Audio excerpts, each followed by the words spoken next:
ఆంధ్రప్రదేశ్ ప్రస్తుత రాష్ట్ర రాజకీయాలకు సంబంధించి చాలా వాడివేడిగా చర్చ కొనసాగుతుందని చెప్పుకోవాలి. కూటమి ప్రభుత్వం అధికారంలోకి వచ్చి సంవత్సర కాలం ముగిసిపోయింది. అయితే ఈ యొక్క సంవత్సర కాలంలో జరిగినటువంటి అభివృద్ధి ఏంటి? అమలు చేస్తున్న పథకాల పనితీరు పట్ల రాష్ట్ర ప్రజలు సంతృప్తికరంగా ఉన్నారా లేదా? వీటన్నిటికన్నా ముఖ్యంగా కూడా కూటమి అనేక అంశాలు వీటన్నిటిని కూడా దాటుకొని కూటమి ఏర్పడడం జరిగింది. అయితే ప్రస్తుతం కూటమి ప్రభుత్వం ఏర్పడి కూటమి నాయకుల పట్ల ఆ యొక్క సంసిద్ధత ఎలాగుంది, ఇలాంటి మరెన్నో విషయాలు కూడా తెలుసుకోవడానికి ప్రస్తుతం మనతో ఉన్నారు జనసేన పార్టీ ముఖ్య నాయకులు అయినటువంటి శ్రీరామ్ గారు. సార్ నమస్కారం అండి. నమస్తే అండి. సార్ బాగున్నారా? బాగున్నాను. మీరు ఎలా ఉన్నారు? నేను చాలా బాగున్నానండి. మంచి ప్రభుత్వం, అందరూ బాగుంటారు. కోరి తెచ్చుకున్న ప్రభుత్వం కదా ప్రజలందరూ కూడా. అవునవును. సార్ చెప్పండి, ఇప్పుడు చూసుకుంటే ఇప్పుడు ఒక జనసేన పార్టీ ముఖ్య నాయకులుగా మీరు ఉన్నారు. కూటమి ప్రభుత్వాన్ని ప్రజలందరూ కూడా గతంలో 151 సీట్లు ఇచ్చినటువంటి ప్రజలే 11 సీట్లకు పడగొట్టారు. ఇప్పుడు అదే ప్రజలు 164 సీట్లతో చాలా భారీ మెజార్టీ. మరి ముఖ్యంగా చెప్పుకోవాలంటే మీ పార్టీ గురించి అయితే 100% స్ట్రైక్ రేట్, చరిత్ర never repeat in history. So ఇప్పుడు 1 ఇయర్ దాటిపోయిందండి దగ్గరగా. ఈ 1 ఇయర్ అడ్మినిస్ట్రేషన్ గురించి కావచ్చు, మీకున్నటువంటి సోర్స్ కావచ్చు, అంటే ప్రభుత్వ పరిపాలన గురించి మీరేమంటారు? చాలా అద్భుతంగా ఉందండి. కూటమి ప్రభుత్వం చాలా చాలా అద్భుతంగా ఉంది. దాన్ని జస్టిఫికేషన్ కూడా ఇస్తా. గత 5 ఏళ్లతో జరిగిన పోల్చుకుంటే ఈ విత్ ఇన్ 12 months అవ్వండి, 13 months అవ్వండి, వెరీ ప్రిసైజ్గా మాట్లాడుకుంటే మనం కనుక చాలా చాలా అద్భుతం. ఎందుకంటే ఏ శాఖకు ఆ శాఖ ముఖ్యంగా చూసుకుంటే కనుక చంద్రబాబు నాయుడు గారు, నేను 1 by 1 వస్తా. ఫస్ట్ చంద్రబాబు నాయుడు గారు ఏమైతే సూపర్ 6 పెట్టారో దాంట్లో తల్లికి దీవెని కానీ, అన్నదాత సుఖీభావ కానీ, రేపు August 15th నుంచి ప్రారంభపడుతున్న ఉచిత బస్ ఫర్ మహిళలకి, ఇలాంటివన్నీ కూడా సక్సెస్ఫుల్ చేసుకుంటూ, ఎప్పుడూ మీరు ఒకటి గమనించాలి, ఎవడన్నా 5 ఏళ్ళలో చెప్పి 4 ఏళ్ళు చేయడం, లాస్ట్ 1 year చేయడం, ఇలా కొన్ని రాజకీయ నాయకులు చేసే పద్ధతి లాస్ట్ 5 ఏళ్ళలో వాళ్ళైతే అది చేయలేదు అనుకోండి. కానీ చూడండి, కరెక్ట్గా విత్ ఇన్ 12-13 monthsలోనే మొత్తం ఆల్మోస్ట్ నియర్లీ కంప్లీటెడ్. అలాగే రోడ్ల అభివృద్ధి కొన్ని 100 కోట్లు. మీరు ఎక్కడైనా చూడండి, మీరు ఎక్కడైనా సరే గత 5 ఏళ్ళలో జరిగింది, ఇప్పుడు జరిగింది, విత్ ఇన్ 12 monthsలో చేసింది. అదొకటి. పల్లెటూరులు కూడా అండి, including come to the point, మన నాయకుడు జనసేన డిప్యూటీ సీఎం పవన్ కళ్యాణ్ గారు, ఆయన మారుమూలన కరెక్ట్ పదం అది. మీరు గిరిజన ప్రాంతాలకు వెళ్తే స్వాతంత్రం వచ్చాక ఇప్పుడు వరకు రోడ్లు లేని దుర్భరమైన పరిస్థితుల్ని ఈరోజు ఆయన పాడేరు చుట్టుపక్కల కానీ, ఇంకే ఇతర గిరిజన ప్రాంతాల్లో కానీ చాలా చాలా మంచి రోడ్లు ఫుల్ ఫ్లెడ్జ్డ్గా మీరు ఎంట్రోల్ చూస్తుంటే వాళ్ళ మొక్కల్లో ఆనందం వాళ్ళు ఎప్పుడు అనుకుని ఉండరు. మన బతుకులు ఇంతే, తరతరాలు మారినా, ఎన్ని తరాలు మారినా మన గిరిజనులకు ఎవడో చూడు, గిరిజనులు పడే కష్టాలను ఎవ్వరు మర్చిపోవడం. కానీ ఈయన మాట ఇస్తే, ఒక్క మాట ఇస్తే అంతే. అంటే మీరు ఇందాక రోడ్లు లేని గ్రామాలు రోడ్లు వేసారు, నేను అంటాను అసలు నడకదారికి కూడా రోడ్ లేదు కదండి, అసలు ఏమీ లేవు అసలు. ఈవెన్ మీరు చాలా దుర్బలమైన పరిస్థితి అండి. మీరు చూస్తే అప్పుడప్పుడు యాజ్ ఏ సాఫ్ట్వేర్ ఇంజనీర్ పేపర్లో చూసినప్పుడు అది ఈ మోసుకెళ్ళటాలు, ఈ డోలీలు, అసలు అనారోగ్యం ఉన్న శవం ఏదైనా సరే, ఎంత దుర్బలమైన పరిస్థితి, ఈ జీవితాలు ఇంతేరా అనుకున్న పరిస్థితిని మార్చడానికి ఒక నాయకుడు వచ్చాడు. అనుకున్న నాయకుడితో కలిసి తన పార్టీ అభివృద్ధి అది కాదు, రాష్ట్ర అభివృద్ధి ముఖ్యం. ఇప్పుడున్న పరిస్థితులకి రాష్ట్ర అభివృద్ధి ముఖ్యం. ముఖ్యంగా పవన్ కళ్యాణ్ ఎప్పుడు చెప్పి ఒక మాట ఉంటుందండి, జనసేన ఆవిర్భావం నుంచి కూడా ఆయనతో 12 ఏళ్ళ నుంచి వర్క్ చేస్తున్నాం చాలా గ్రౌండ్లో. ఆయన ఎప్పుడు ఏమంటాడంటే ఫస్ట్ మీటింగ్లో కూడా ఆ రోజు అద్భుతాలు ఎప్పుడు ఎక్స్పెక్ట్ చేయలేదు. నెక్స్ట్ 25 years, వచ్చే 25 సంవత్సరాలు భావి తరాల వారికి ఏం వాళ్ళు ఇప్పటి నుంచి ఆలోచన చేస్తాడు. అలాంటి ఆలోచన ఉన్నప్పుడే పవన్ కళ్యాణ్ గారు అర్థమవుతారు. ఈవెన్ మీకు 20 సీట్లప్పుడు కూడా నేను చాలా ఓపెన్గా చెప్తున్నాను, చాలామంది జనసేనకి అంతర్మదనం, ఇన్నే సీట్ల, ఈయన ఏం చేస్తాడు, ఎంతోమంది ఈవెన్ ఎన్ఆర్ఎస్ కూడా చాలామంది చాలా బాధ, ఏంటి ఇలా చేశాడు. కానీ ఏమైందండి, ఈ రోజున అతని స్ట్రాటజీ అన్నీ వర్కౌట్ అయ్యి 100% స్ట్రైక్ రేట్తో అదే గౌరవం అంత అనుకుని చంద్రబాబు కూడా ఇతని జీవితంలో మర్చిపోలేను. ఆ రోజున జైల్లో రోజున వచ్చిన నా సోదరుడు అన్నంత ఇదిగా లోకేష్ గారు కూడా, అన్నా నేనున్నాను నీకు తోడని చెప్పి ఈరోజు చేస్తున్న కారణం అంతా కళ్యాణ్ గారు. ఈరోజు మనందరికీ గొప్ప అనిపిస్తుంది, కానీ కళ్యాణ్ గారి మధ్యలో ఎప్పుడూ నాటబడింది రాష్ట్ర అభివృద్ధి నెక్స్ట్ 25 years. అందుకు ఈరోజు కూడా అంటాడు చూడండి, వచ్చి 15-20 సంవత్సరాలు కూడా ఇదే కూటమి ప్రభుత్వం నడుస్తుంది. ఎందుకని? రాష్ట్ర అభివృద్ధి కోసం. కమ్ టు యువర్ పాయింట్, ఇంకా అభివృద్ధి చూస్తే గిరిజనులకు అలాగే మీరు అటవీ శాఖలో కూడా అన్నిటికీ ముఖ్యమైన పాయింట్ ఏంటంటే అండి, తనకు చాలా ప్లాన్స్ ఉన్నాయి. దీన్ని ఇంప్లిమెంట్ చేయాలంటే ఎవరైనా ఏ మంత్రిని ఎక్కడైనా సరే తన పక్కన ఉన్న ఓఎస్డీలు కానీ పిఏలు కానీ పిఎస్లు కానీ అంత సత్తా ఉన్న ఐఏఎస్ ఆఫీసర్స్ కావాలి. అతను అక్కడదే చేసిన మంచి పని ఏంటంటే ద టాపర్ కృష్ణతేజని తెచ్చి, ఎందుకంటే ఒక నాయకుడికి తన ఆలోచన విధాలని ఇంప్లిమెంట్ చేయాలి, ఆచరణలో పెట్టాలంటే సరైన ఐఏఎస్ ఆఫీసర్స్ కావాలి. అక్కడ ఆ పంచాయతీల్లో ఇప్పుడున్న అన్ని పంచాయతీలు గ్రామ సభలు చూడండి, ఒక్క రోజులో 23,000 గ్రామ సభలు జరిగినాయి. That's behind record. అది అసలు గ్రామ సభలు ఏం చేస్తారు, ప్రతి వ్యక్తి వచ్చి నాకు ఈ రోడ్డు కావాలి, నాకు కుళాయి కావాలి, నాకు రేషన్ కార్డు లేదు, నేను వికలాంగుణ్ణి, నాకు వికలాంగుల పెన్షన్ కావాలి. సామాన్యుడు ప్రతిదీ చిన్న విషయాలన్నీ కూడా పరిష్కరించబడిగేది, ప్రశ్నించి అడిగించేది ఎక్కడ గ్రామ సభ. ఆయన కావాలంటే హోంశాఖ తీసుకొచ్చండి, ఎవరా చెప్పండి, ఆనెస్ట్గా చెప్పుకుందాం. కానీ ఏమన్నాడు ఆయన, గాంధీ తాత గారు చెప్పిన గుర్తుపెట్టుకున్నాడు, గ్రామాలే పట్టుకొమ్మలు దేశానికి, గ్రామాల అభివృద్ధి రాష్ట్ర అభివృద్ధి, గ్రామాల అభివృద్ధి దేశ అభివృద్ధి. సో ఆయనకున్న ఆలోచనలు అటువంటితో గ్రామాభివృద్ధిని ఈ గ్రామ సభల ద్వారా కొన్ని వందల వేల కోట్లు చేసి, అది ఉపాధి హామీ పథకం ద్వారా అవ్వచ్చు, లేకపోతే డైరెక్ట్గా ఎన్జార్ఎస్ నిధుల ద్వారా అవ్వచ్చు, ప్రతి చోట అన్ని సిమెంట్ రోడ్లు కానీ తార్ రోడ్లు కానీ వేసుకుంటూ వెళ్తున్నారు. With in 12 yearsలో. అలాగే సూపర్ 6 దాంట్లో కూడా ఆల్మోస్ట్ నియర్లీ కంప్లీట్ చేసాం. సో ఈ విధంగా నేను పట్టుబట్టి చెప్తున్నాను, విత్ ఇన్ 12 monthsలోనే ఇంత అభివృద్ధి జరిగింది. నెక్స్ట్ 12 monthsలో ఇంకా జరుగుద్ది. నెక్స్ట్ రాబోయే 4 yearsలో కూడా ఈ అభివృద్ధి ఎస్పెషలీ పంచాయతీల అభివృద్ధి అండి, పంచాయతీ చాలా ముందుకు వెళ్తుంది.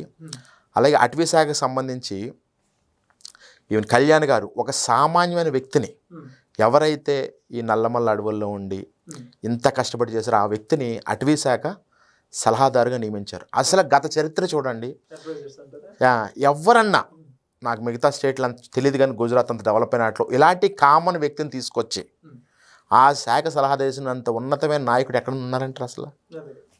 సో ప్రజలంతా అబ్జర్వ్ చేస్తున్నారు. ఈరోజు టెక్నాలజీ అనుభవంలోకి వచ్చింది, ప్రతిదీ ఈరోజు ఇలా మాట్లాడుకుంది, ప్రజలకు చేరువవుతుంది. సో ఈ ప్రభుత్వాన్ని ఇంకా ముందు తీసుకెళ్తే కంపల్సరీ నమ్మకం ఉంది. ఈ 12 months చేసినప్పుడు ఇంకా ముందుకు తీసుకెళ్తే ఇంకా నమ్మకం ఉందండి. ఓకే, మరి అయితే ఇప్పుడు వరకు అభివృద్ధి గురించి మనం మాట్లాడుకోవడం జరిగింది. అభివృద్ధి పెట్టుబడులు బాబు గారు, లోకేష్ గారు, పవన్ కళ్యాణ్ గారు కష్టపడుతున్నారు. ఓకే, కట్ చేస్తే జగన్మోహన్ రెడ్డి గారి పర్యటనలు రాష్ట్రంలో ఎక్కడ చూసుకున్నాడు వివాదాస్పదం అవుతున్నాయండి. అంటే ట్రోల్కి కూడా గురవుతున్న పరిస్థితి ప్రతి దగ్గర నుంచి మొదలుకుంటే ఇప్పటి వరకు ఎన్నో గొడవలు అవుతున్నాయి. జగన్మోహన్ రెడ్డి గారి పర్యటన గురించి మీరు ఏమంటారు? ఏం లేదు, ఆయన వివాదాస్పదం ట్రై చేస్తున్నాడు, చివరికి హాస్యాస్పదం అవుతుంది. సింపుల్ అంతే. ఏముంది, ఆయన వివాదాస్పదంగా ట్రై చేశాడు, హాస్యాస్పదం అవుతుంది. మనం మామిడిపళ్ళు తోయించి తొక్కించేసి వేద్దాం, వివాదాస్పదం ట్రై చేశాడు, చివరికి ఏమైంది, హాస్యాస్పదం అయింది. ప్రతిదీ ఎక్కడైనా సరే ఈయన అంటారు కదా, ఏదో శవాలు ఉంటే అక్కడికి వెళ్ళి దాన్ని ఏదో సానుభూతి, చాలా తప్పండి. అలా చేసినందుకే 11 కూర్చోబెట్టారు, ఆ 11 కూడా మిగలదు.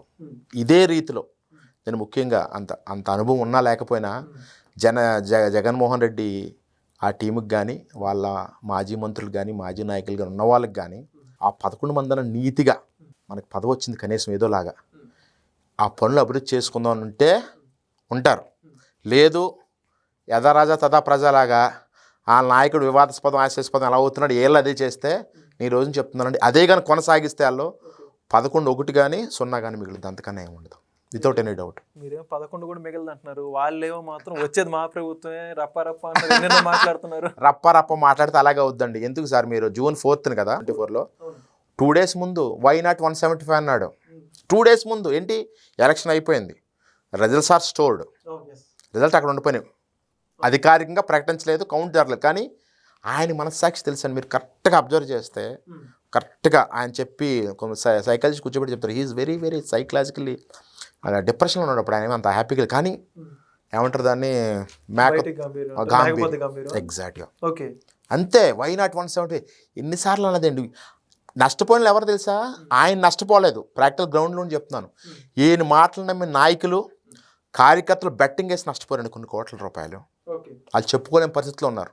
ఇప్పుడు ఎలా అంటుంటే వాళ్ళు డెఫినెట్ పశ్చాత్తాపడతారు. నేను చెప్తున్నాను ఈ రోజున, ఈయన చెప్పేసాడు వై నాట్ 175 అని.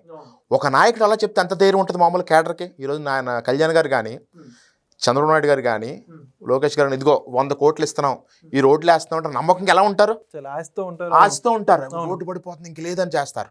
వీళ్ళంటే ఆశలో చూపెడతారు. ఈయన ఏం చేశాడు? వై నాట్ 175 అంటే పాప నాయకులకి కానీ లేదా కొంతమంది నాయకులు నిజాలు తెలిసి ఉండొచ్చు గ్రౌండ్లో తిరిగే వాళ్ళకి, కానీ మాట్లాడడానికి అర్హత లేదు, అక్కడ అవకాశం లేదు, మాట్లాడితే గెట్అవుట్ అంతే, అసలు పర్మిషన్ కూడా ఉండదు. అలా జగన్మోహన్ రెడ్డి గారిని వాళ్ళ కార్యకర్తలు నమ్మే స్థితిలో ఉన్నారంటారు అప్పటికి? అప్పుడు ఉన్నారు, అప్పుడు ఎలక్షన్ ముందు. ఎందుకంటే అండి మీకు తెలియదు ఏముంది, ఒక ఛానల్ ఏదో కుక్కని చూపించి మేక అనిపిస్తారు, సో స్టోరీ ఉంటుంది.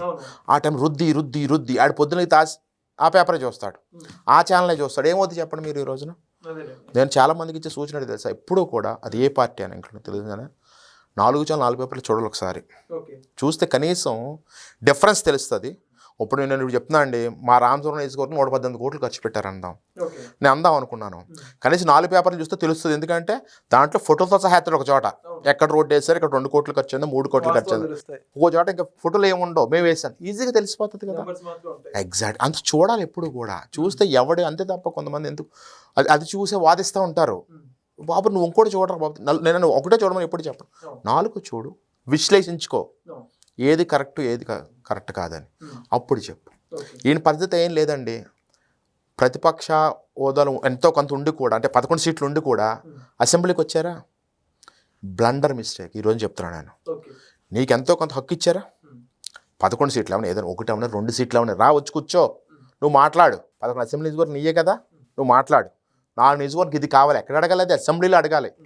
ఇంట్లో కూర్చుని అది చెయ్యి ఇది చెయ్యి ఈడెదవా, లేకపోతే ఎక్కడ చచ్చిపోతాడో వెళ్ళి దాన్ని సానుభూతి చేస్తూ, ఏంటి సార్ ఇది? ఇంత చదువుకుని ఇంత చేసి ఆయన ఎక్స్ఎంపీ, ఎక్స్ చీఫ్ మినిస్టర్, ఒక ఎక్స్ చీఫ్ మినిస్టర్ కొడుకు మళ్ళీ అదొక ఏమంటుందని వారసత్వ హోదానా? ఇన్ని పెట్టుకుని నాకు అదే అర్థం కాదు ఇప్పటికీ. ఆ 11 మంది వెళ్ళి పోరాడమని చెప్పాలి, ఆయన ఏం చేయాలి? సరైన లీడర్ అయితే ఈయన మనకి ఇచ్చిన కాన్స్టిట్యూషన్ రైట్స్ ప్రకారం ఎంటైర్ ఇండియాలో ఎక్కడికి వెళ్ళినా సరే ఇచ్చిన హక్కు ఏం చేయాలంటే 11 మంది వెళ్ళి ఏం చేస్తున్నావు, నువ్వు ఇచ్చిన మేనిఫెస్టో ఏది? ఈయన ఇలా అడగాలి తప్ప ఇంట్లో కూర్చొని అడుగుతారు. అసెంబ్లీకి వచ్చి అసెంబ్లీలో మీకు ఇచ్చిన హక్కు అండ్ స్పీకర్ ఉంటాడు, మీరు ఇలా అడగటం మానేసి ఎక్కడ ఏ వంక దొరుకుద్దా, ఎవడు చచ్చిపోతాడా, కార్యకర్త చనిపోయాడు సార్, అంతకన్నా విచారకరమైనది ఏముంటుంది చెప్పండి అక్కడ? చాలా చాలా దారుణం. 10 లక్షలు ఇచ్చి కుటుంబాన్ని మేము చూసుకుంటున్నాం అని చెప్పి అంటున్నారు. అదంతా మీరు తర్వాత వెనకాల నుంచి ప్రాంప్టింగ్ ఇదంతా ఎలా ఉంటుందంటే, ఎంత చెప్పి ఈ ఛానల్స్ ఇవన్నీ ఎలా ఉంటాయంటే, ముందు ఒకటి చూపిస్తారు, తర్వాత ఇంకోటి, మళ్ళీ ఇంకోటి. పాపం వాళ్ళు పేదవాడు ఏం చేస్తాడంటే మెంగలేకట్లని పరిస్థితుల్లో తనకు తెలుసు అబద్ధం చెప్తున్నాడని. ఎప్పుడైనా అబ్జర్వ్ చేయండి మీరు, తను అబద్ధం చెప్తున్నాడని తెలుసు, కానీ చెప్పాల్సిన పరిస్థితులు ఏర్పడేలాగా వీళ్ళు క్రియేట్ చేస్తారు. ఒత్తిడి, విపరీతమైన ఒత్తిడి. నీకు 10 లక్షలు ఇస్తారో వరకు కూడా ఎవరికీ తెలియదు. కనీసం అంతలా చనిపోయినప్పుడు చూసుకుని అలా ఆపటం చెయ్యాలి, ఏం లేదు, వాళ్ళు ఇష్టం చేశారు.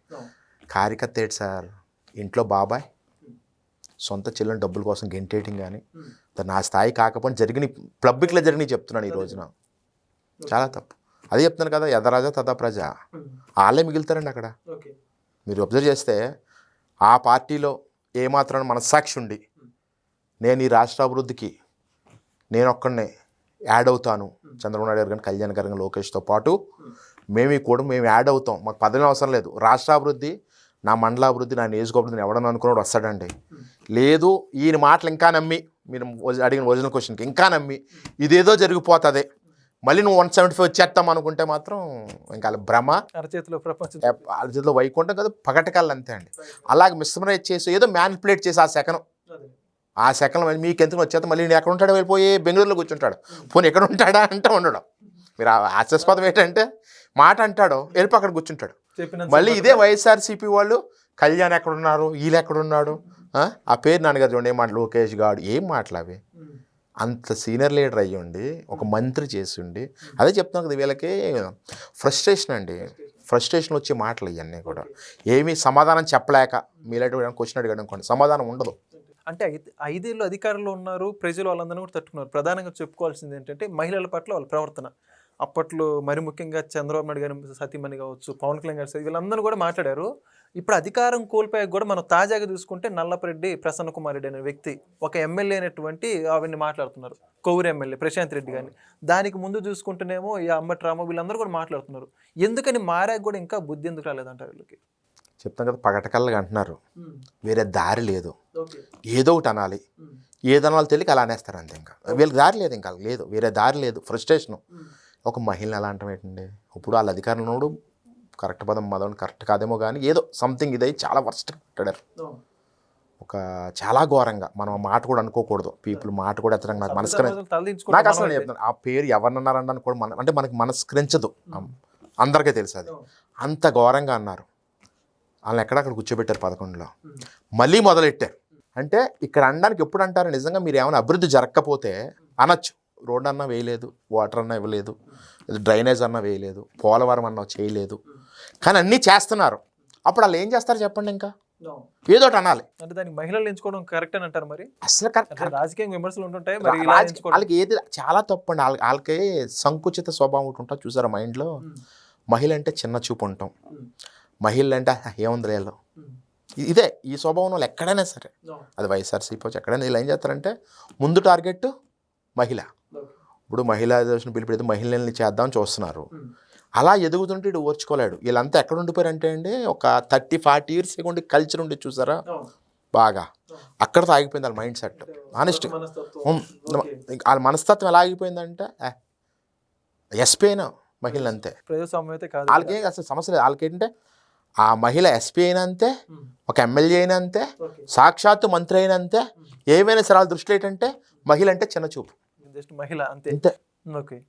అలాంటి వర్స్ట్ మెంటాలిటీతో అనే వాక్యాలు. ప్రజలు ఊరుకోరండి, ప్రజలు ఊరుకోరు. ఇప్పటికే మూలం కూర్చోబెట్టారు. చెప్పాను కదా, 0కి వస్తారు, 175 కలే. నేను ఛాలెంజ్ చేసి చెప్తున్నాను, అదే బిహేవియర్ చేస్తున్నాడు మనండి.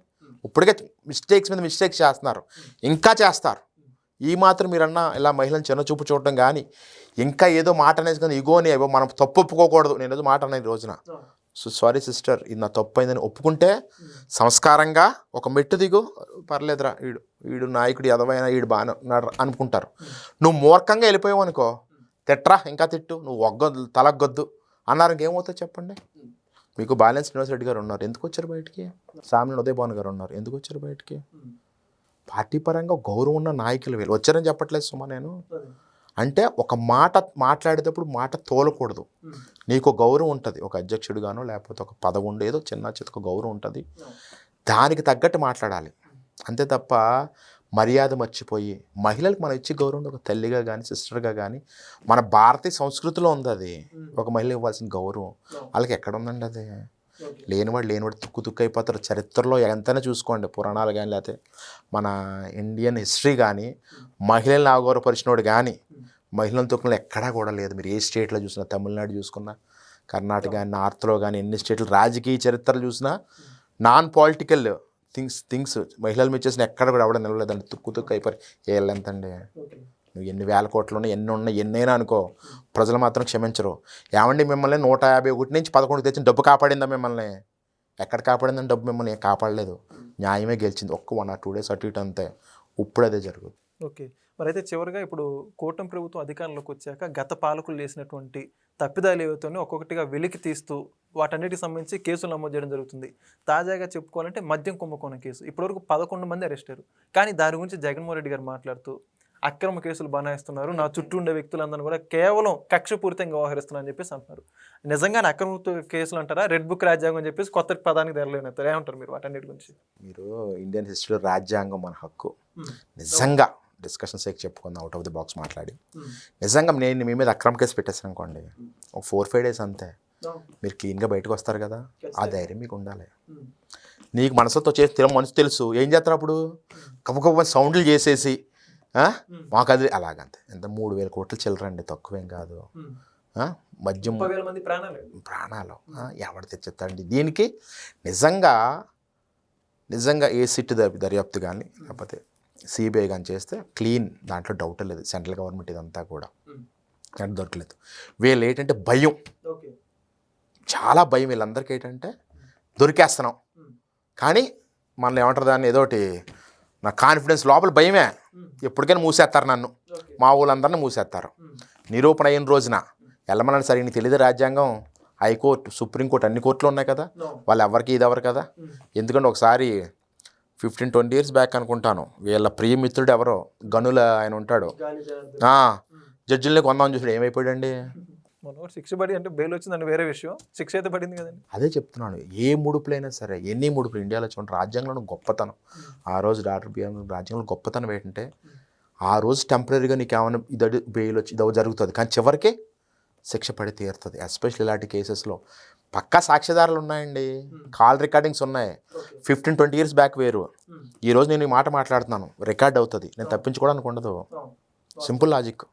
నేను ఏదో మాట అనేసి ఆ రోజున అవి నేను తూచాను లేదంటే మీరే తెస్తారు రికార్డు, ఎవ్రీథింగ్ రికార్డెడ్. అందులో వీళ్ళంతా కూడా రాజకీయాలు ఎలా ఉంటారంటే వీడి మీద రాజకీయ నాయకులు కూడా వాళ్ళ పార్టీ వాళ్ళ మీద ఎవరికీ నమ్మకం ఉండదు. వీడు రికార్డ్ చేసుకుంటా కూర్చుంటాడు, ఒరే 100 కోట్లు అక్కడ పట్టుకెళ్ళి ఎవరంటే వీడు రికార్డ్ చేసుకుంటాడు. ప్రాక్టికల్గా జరిగి చెప్తాను సుమా, నేను రికార్డ్ చేసుకుంటాడు. వీడు ఎప్పుడైనా దెబ్బేస్తాడు, వీడికి వీడు థ్రెటనింగ్ చేస్తాడు. థ్రెటనింగ్ అంతే సింపుల్. నువ్వు నాకు రికార్డ్ ఉందంటే వీడు భయపడతాడు, లేకపోతే నేను పట్టించుకో నాయకుడు ఏం జరిగి కార్యకర్తను వాడికి నువ్వు లేస్తాడు. వీడేం చేస్తున్నప్పుడు టెక్నాలజీ ఎవ్రీ చిన్న మొబైల్లో కూడా రికార్డింగ్ ఆప్షన్ ఉంటుంది. అయితే ఫైనల్గా కన్క్లూజన్, 2029 ఎన్నికలకు సంబంధించి వైఎస్ఆర్సీపీ పరిస్థితి ఏ విధంగా ఉండబోతుంది? ఏముంది సార్, ఇలాగే ఉంటే కనుక నేను చెప్తున్నా కదా, నీతిగా నిజాయితీగా చేస్తే పక్కాగా కళ్యాణ్ గారి ఇన్స్పిరేషను మార్పు చెందితేనా? మార్పు చెంది 11 అనుకుంటున్నారా మీరు? అవ్వదండి, ఇప్పుడున్న 11 మంది రాదు. ఇంకా మీరు అన్నారు కాబట్టి అన్నాను అంటే I'm trying to speak with all scenarios, covering scenarios. So good scenario, at least పాజిటివ్గా మాట్లాడదాం అనుకుంటే, అని జరిగితే ఆ 11 మంది అన్న బతుకుతారు, లేకపోతే మొత్తం భూస్థాపితం అయిపోద్దండి. అది ముందే అయిపోవచ్చు, ఎందుకంటే అన్ని స్కామ్లే.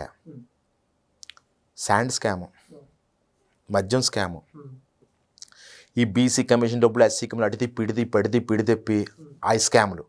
అభివృద్ధి ఎక్కడ జరిగింది చెప్పమనండి? ఈ బటన్ నొక్కుడు అంటే అక్కడ కూడా అందింది చాలా తక్కువ మందికి. గ్రౌండ్ లెవెల్లో ఊర్లో తిరుగుతున్నప్పుడు చాలా తక్కువ మందికి అన్నిటి కండిషన్స్. వీకెండ్లో వరల్డ్ క్లాస్ బిల్డింగ్స్ కట్టామని చెప్పి సోతున్నారు, మొత్తం ఆంధ్రప్రదేశ్ మొత్తం ప్రపంచవ్యాప్తంగా రికగ్నేషన్ వచ్చిందని చెప్పుకుంటున్నారు వాళ్ళు. మీరేమో అసలు అభివృద్ధి జరగదు సార్. మాట చెప్పమంటారా? జనసేన సిద్ధాంతం ముఖ్యమైనది పర్యావరణం మీద ఒకటి ఉంటుంది, చాలా బాగా మాట్లాడతారు కళ్యాణ్, అందువల్ల అటువైపు కూడా ఆయన తీసుకుంటాం. ఈయన వైజాగ్ని ఏం చేశాడండి, గ్రీన్ మ్యాట్లు వేసి కప్పేసి మొత్తం అదా.